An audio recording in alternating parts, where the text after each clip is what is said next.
It's all comedy in theory. We can laugh at what we need. It's all comedy in theory.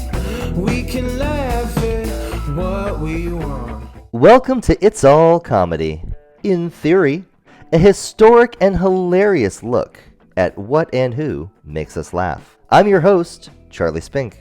Scientists, historians, and philosophers have argued long and hard about what constitutes humor, and more importantly, who told the first joke. Whose finger was first pulled, whose mama was first insulted, and whose door was first knocked upon before screen doors came along and completely threatened the livelihood of the knock joke industry. Now, scientists and preachers are usually at odds, like cowboys and Indians, the Yankees and the Red Sox, or politicians and the truth. However, we believe that the genesis of comedy was early on, and likely left out of both science books and the book of Genesis. The author of said joke was a young man named God. He was a creative fellow with a lot of time on his hands and not a ton of friends. One day, likely day one, God created the Big Bang. This theory is the product of a one-night stand between science and the faith. Wow, chicka, wow, wow. Let's get it on. God created an explosion that echoed through the infinite halls of the universe. And it was glorious. Once the gases and particles settled, God turned to himself and said, "This is good, but it's not all that funny." Then the Almighty gave birth to both the impression and the fart joke at the same time, by letting an anal belch burst forth from his celestial butt cheek. That sound echoed infinitely throughout the corners of the cosmos, and the smell lingered in the sands of stardust that will continue to reek for eons to come. God looked around and pre-quoted the great late 20th century philosopher Shaggy and proclaimed, "It wasn't me." So we begin our series by asking, is anything universally funny? We answer that question with another question. What is humor? From an evolutionary perspective, humor is a social interaction, a way to make friends or even allies. Wikipedia stated that sense of humor was a trait developed in early humans to help those who were physically less attractive find a mate for reproduction. This proves once and for all that the people who edit Wikipedia are smart, serious, and super fuckable. Charles Darwin once described humor as a tickling of the mind. And yes, that's exactly how Charles Darwin talked. The father of evolution found that the human mind was far easier to tickle than those tortoises in the Galapagos that he'd been studying. Apparently it's the shell that gets in the way of the tortoise's armpits. Sigmund Freud suggested that humor is a release of tension. But then again, when the daddy of modern psychology was asked, "Why did the chicken cross the road?" he said, "To kill its father and sleep with its own mother, that's why." Needless to say, that guy had some issues. Sigmund Freud had more issues than Sports Illustrated, and his mind was more crossed than any paved road in history. The most popular and current theory of humor, credited to Immanuel Kant, is the incongruity resolution. This theory is outlined in his Critique of Pure Reason. Laughter is an affection arising from the sudden transformation of strained expectation into nothing. Or as surprised moviegoers might yell at the screen during a horror movie, "I did not see that coming!" Well, perhaps humor is not that dramatic, or maybe it is. According to Irma Bombach, who said, "When humor goes, there goes civilization." Essentially, humor arises when we have an expectation based on information that we're provided. The setup, which is then resolved unexpectedly in a good punchline. Or to quote the great filmmaker Mel Brooks, "Tragedy is when I cut my finger. Comedy is when you fall into an open sewer and die." Humor universally exists, but it appears to be culturally based, so it's unlikely that anything is universally funny. However, since comedy is often tied to language, many cultures do enjoy wordplay, exaggerations, understatements, and clever or unexpected resolutions to the typically mundane problems. And I get to high school and they go, "Look, dude, you got 3 more options. You can take French." And I was like, "No, we motherfucker, not down, not in." "Then you can take Latin." I was like, not in a big Catholic phase at that point, you know, so I didn't do that shit.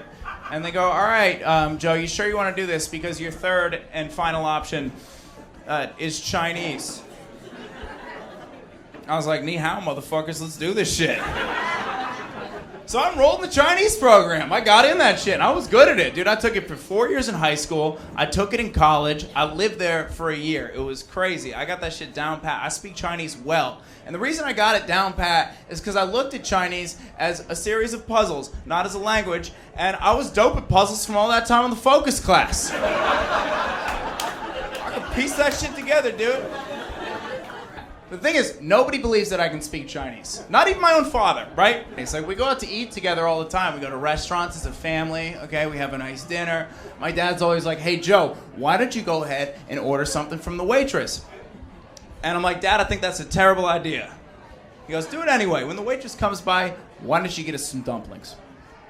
And I'm like, all right, here we go. So, the waitress comes by and I go, 服务员, 你好, 我们要一笼饺子.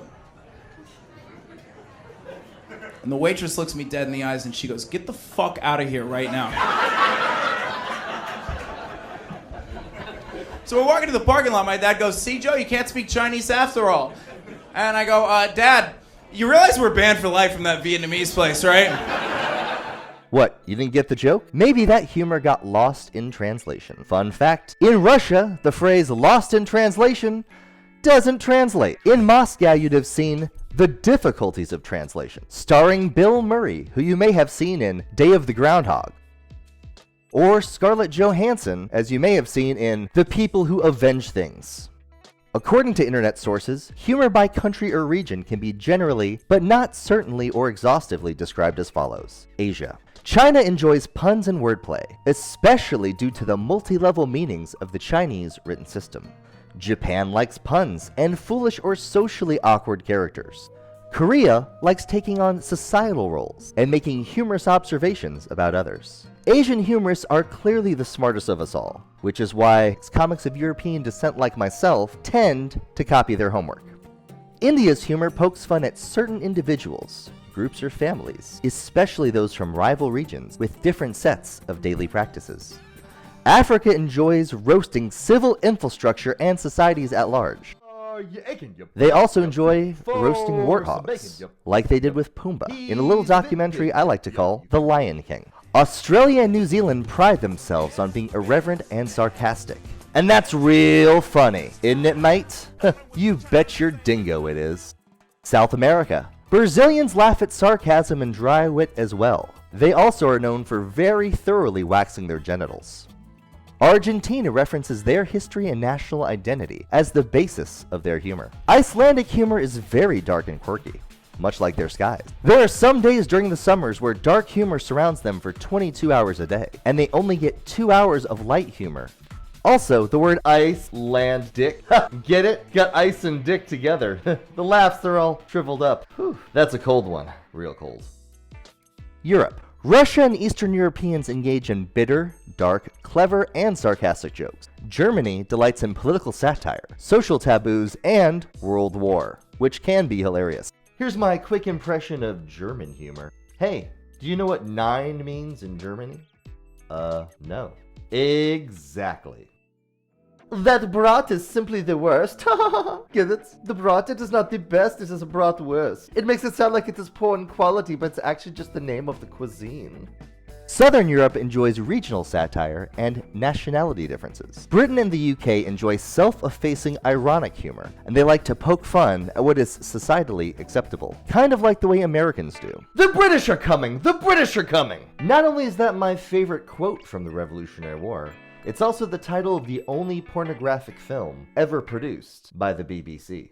Not Big Black Cock. You were thinking Big Black Cock, not Big Black Cock. North America. Mexico likes mockery, political incorrectness, and making light of nearly everything. Are you mocking me? Si, senor. Canada excels at satire, irony, and parody. Polite parodies, of course. Our great northern neighbors don't even refer to the godfather of song parody as Weird Al Yankovic. Oh no, they just call him Strange Alfred, and then apologize. Sorry. And last but certainly not least, US humor. American humor, which is the primary focus of our series, tends to be fast-paced and includes human differences and stereotypes. This form is highly observational. USA! USA! Fun fact, USA isn't only my favorite country, it is also my favorite cable network. Yes, we're talking about cable television. I told you, this was a historic documentary. The ancient Greeks had a formula: comedy equals tragedy plus time. But that is clearly flawed. By that logic, just stating that a tragedy happened and how long ago it happened should be freaking hilarious. However, saying that the Titanic sunk 109 years ago doesn't really kill the improv. Incorporating a much larger tragedy with better timing could be effective. For example, 23 years ago, Canada's patron saint of song, Celine Dion, released My Heart Will Go On, the love theme from Titanic. Boat historians and world leaders alike agree that song is the worst thing to ever happen to a boat named Titanic. If comedy equals tragedy plus time, and the only thing that any of us have in this world is time, then our time without comedy would be the ultimate tragedy. So tell jokes, do impressions, fart without holding back, and in the end, it's the laughs that make our hearts go on. Go on and on. Cha. Thank you for watching, and don't forget to hit that subscribe button at the bottom of your screen. So we'll see you next time on It's All Comedy, in theory. I'm Charlie Spink, and you are very welcome. It's all comedy in theory. We can laugh at what we need. It's all comedy in theory. We can laugh at what we want. It's all jokes, it's all good. It's all jokes, it's all good. Comedy, baby. Ha ha!